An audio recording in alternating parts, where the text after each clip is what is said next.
ഇവിടെ ഒരു വ്യക്തി തന്റെ ഇളയ മകൻ ചില്ലി സോസ് കൂട്ടി കോണെല്ലാം ആസ്വദിച്ച് കഴിക്കുന്നത് കണ്ട് കുറച്ചു നേരം ഇത് തന്നെ നോക്കിക്കൊണ്ടിരിക്കുന്നു.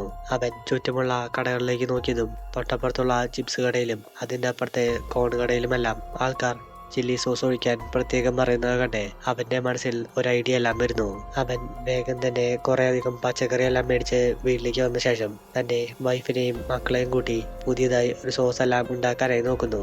സോസ് റെഡിയായതും അവൻ വേഗം തന്നെ തന്റെ ഇളയ മകനെ അത് രുചിക്കാനായി കൊടുത്തതും സോസ് വായിൽ വെച്ച ഉടൻ തന്നെ ഇതിന് എരിവ് മാത്രമുള്ളൂ എന്നും അല്ലാതെ പ്രത്യേകിച്ച് ടേസ്റ്റ് ഒന്നുമില്ലെന്ന് പറയുന്നു. ഇത് കേട്ടതും നായകനും വൈഫും ആ സോസ് എടുത്ത് രുചിച്ചു നോക്കിയതും അതിന്റെ അതീവ രുചി കാരണം അവർ തൊട്ടപ്പുറത്തുള്ള വാഷ് ബേസിനിൽ വൊമിറ്റ് എല്ലാം ചെയ്യുന്നു.